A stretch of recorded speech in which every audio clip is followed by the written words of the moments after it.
자, 우리가 이 긍정적인 사람하고 같이 있으면 기분이 좋습니다. 내 마음이 좀 힘들어도 긍정적인 사람을 만나면 좀 힘을 얻어요. 자, 그리고 이 반대로 부정적인 사람하고 같이 있으면 우울해집니다. 자, 그리고 또 내 자신이 부정한 사람보다는 누구나 다 긍정적인 사람이 되고 싶어 해요. 지난 한 주 이 긍정 에너지에 대해서 많은 생각을 했습니다. 항상 긍정적이고 싶은데 쉽지가 않죠.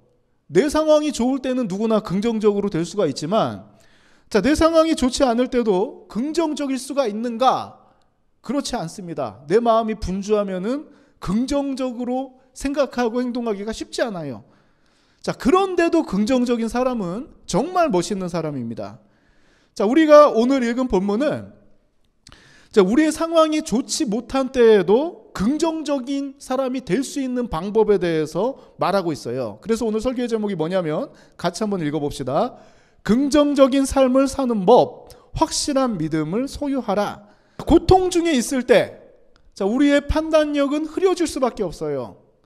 고통이 클수록, 자, 그 문제 외에 다른 생각을 할 여유가 없어집니다.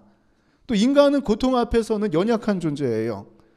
그런데 이 예수께서 보여주신 십자가 사건은 고통 앞에 우리가 어떤 모습으로 서야 할지를 다시금 생각하게 합니다. 주님께서는 십자가 상에서도 기도하셨어요. 십자가에 매달린 상태, 못 박힌 상태에서도 주님과 교제하였습니다. 기도가 끊이지 않았어요. 십자가 상에서도 기도하셨던 모습, 그리고 고통을 피하지 않고 정면 돌파하셨던 모습, 그리고 죽음까지도 이기신 영광의 모습, 그 마지막 모습은 이 고통을 이기신 모습, 누구와 함께 이겼냐면 바로 하나님과 함께 이기셨다는 것입니다. 칼빈은 고통에 대해서 이런 말을 남깁니다. 고통은 목적에 의해 평가되어야 한다. 굉장히 심오한 말이죠. 고통은 목적에 의해 평가되어야 한다. 내가 지금 겪고 있는 고통이 무엇에 기인한 것인가? 자, 이 사실만 알아도 우리가 어떻게 행동해야 되며 어느 방향으로 기도할지를 깨닫게 됩니다. 내가 지금 고통 중에 있는 그 원인이 무엇인가? 내가 무엇을 향해 가고 있는데 이 고통을 겪게 된 것인가? 이 고통이 출발점은 어디일까? 이것만 고민하더라도 우리가 하나님 앞에 어떻게 기도해야 할지, 무엇을 구해야 할지 조금 더 선명해진다는 것입니다. 고통 중에도 주님은 우리와 함께 계시고 우리의 기도를 들으시며 우리가 이 터널을 무사히 건너도록 인도하고 계십니다. 우리가 읽은 베드로전서 1장 6절에도 고통에 대한 이야기가 나옵니다. 다 같이 우리 1장 6절의 말씀 같이 한번 읽어봅시다. 그러므로 너희가 이제 여러 가지 시험으로 말미암아 잠깐 근심하게 되지 않을 수 없으나 오히려 크게 기뻐하는도다. 아멘. 성경에도 분명히 말하여 너희가 여러 가지 시험으로 말미암아 잠깐 근심하게 되지 않을 수 없다고 합니다. 우리가 본향으로 가기 전까지 이 세상을 살면서 이 고통은 당연하게 찾아온다는 것이에요. 또는 이 본문에 기록된 그대로 여러 가지 시험이 오는 것을 원하는 사람은 한 명도 없을 것입니다. 나에게 시험이 찾아온다? 이것만큼 싫은 것도 없을 거예요. 이런 상황은 우리를 근심하게 됩니다. 근심하게 만들어요.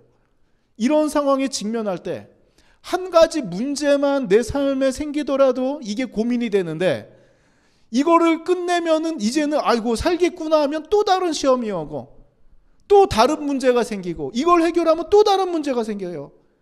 자녀들 초등학교 졸업하면 되겠지 했는데 벌써 중학생이 되고, 야 이제 다 키웠구나 하면은 사춘기가 되고, 이제 고등학교를 졸업하면 아이고 이제 군대 가는구나, 이런 걱정을 합니다.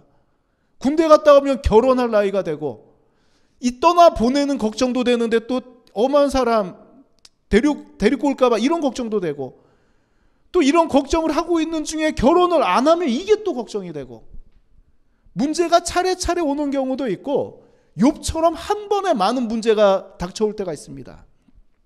누구도 이런 상황을 원하진 않아요. 그런데 오늘 읽은 1장 6절을 보니까 이 여러 가지 시험으로 말미암아 근심하게 되는 걸 어떻게 표현하냐면 잠깐 근심하게 된다고 합니다. 잠깐. 고통 앞에서 두려움을 느끼는 것은 당연합니다. 이 내 뜻과 다른 상황에 직면하면 그 흔들리지 않을 사람이 없어요. 마음도 흔들리고 생각도 흔들리고 때로는 우리 믿음도 연약하여서 흔들리기도 합니다. 자, 그러나 분명한 것은 무엇이냐면 잠깐 버티면 된다는 거예요. 잠깐만 버티면 된다. 여기서의 방점은 마음이 흔들리고 삶이 흔들리고 내가 정말 정신 차릴 수 없을 정도로 내 삶의 자체가 위협이 느껴질지라도 무엇을 붙잡고 있으라는 것이냐면 따라합시다.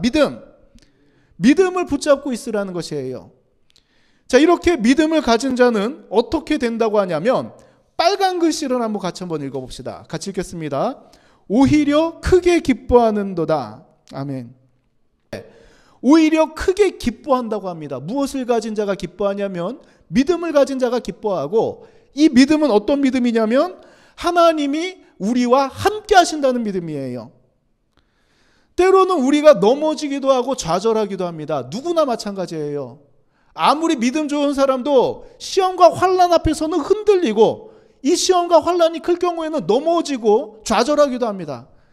그러나 여기서 믿음이 있는 사람이 다른 것은 무엇이냐면 넘어지고 좌절하더라도 누구를 붙잡는 사람이냐면 하나님을 붙잡고 나와 함께 하시는 하나님을 의지하는 가운데 주님과 함께 일어서는 사람이 바로 믿음이 있는 사람이에요.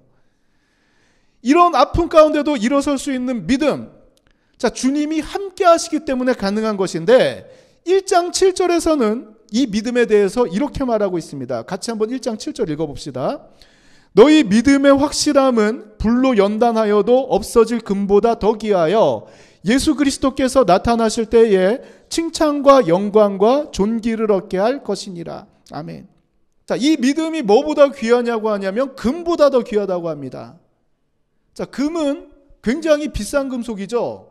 제가 어제 이 근시세를 보니까 1g에 74,000원이래요. 1g에 74,000원. 자, 1g이면은 이 손에 올려놓으면은 저 같은 사람은 잘 보이지도 않습니다. 그런데 이 1g의 금을 얻기 위해서라면 흙을 파내는데 17,600톤의 흙을 파내야지 1g의 금을 캘 수 있을까 말까래요. 그리고 이 흙을 파낸 다음에 1톤의 바위를 깨뜨려야 1g의 금이 나오는데, 자, 이 1g의 금도 재련을 해야 됩니다. 재련. 그냥 캐낸 금은, 금광석은 큰 가치가 없어요. 이것을 갖다가 1000도가 넘는 불에 3번 재련을 해야지, 그래야지 24K의 금이 나온다는 것입니다. 자, 이 1g의 금은 철사처럼 늘리면은 3kg까지 늘어난대요. 이 1g의 금이. 엄청난 그 연성입니다. 그래서 여기서 믿음을 금보다 더 귀하게 표현했다는 것은 재련의 과정, 불 같은 용광로, 뜨거운 1000도 이상의 용광로에 들어갔다 나오는 이 재련의 과정을 거친 게 정말 24K 순금과 같듯이 우리의 삶 가운데 이 용광로 같은 시험이 닥쳐올지라도 하나님 붙잡고 이겨내는 믿음이 정말 금보다 귀한 믿음이라는 거예요. 또 끈질긴 믿음을 말합니다. 하나님 앞에 아무리 나의 시험이 찾아오고 환난이 닥쳐와도 하나님을 붙잡는 끈이 금처럼 늘어날지언정 끊어지지 않는 이 믿음을 소유한 사람이 바로 금보다 귀한 믿음을 소유하고 있다는 것이에요. 재련을 거친 순금과도 같은 믿음. 자, 이 하나님께서는 이 성도들에게 어떤 약속을 하시는지 우리 초록색 글씨만 같이 한번 읽어봅시다. 칭찬과 영광과 존귀를 얻게 할 것. 환난과 시험 가운데 이 고통은 피해갈 수 없으나 끝까지 믿음의 확실함을 지킨 자에게 칭찬과 영광과 존귀를 얻게 할 것이라고 이 성경은 분명히 말하고 있습니다. 자, 우리들의 믿음이 그 24K와도 같은, 순금과도 같은 귀한 믿음이 되길 원합니다. 평안할 때 잘 믿는 믿음도 귀한 믿음이지만 더 귀한 믿음은 어려울 때 더 열심히 하나님을 붙잡는 믿음. 그게 바로 순도 99.999% 24K보다도 더 귀한 믿음이라는 것입니다. 정말 아무나 이런 귀한 믿음을 소유할 수 없습니다. 재련된 금처럼 시험과 환난 가운데도 주님을 붙잡는 믿음이 이렇게 귀한 믿음이 될 수 있다는 것입니다. 정말 이 금같이 가치 있고 어떤 그 디자이너의 표현대로 하면은 엘레강스하고 또 아스트랄한 믿음을 소유한 우리 삼동교회가 되길 원합니다. 확실한 믿음을 가지고 시험을 이긴 자에게 주시는 칭찬과 존귀와 영광을 누리는 우리 삼동교회가 되기를 소망합니다. 자, 그리고 같이 기도하고 우리 바로 성찬식을 진행하도록 하겠습니다.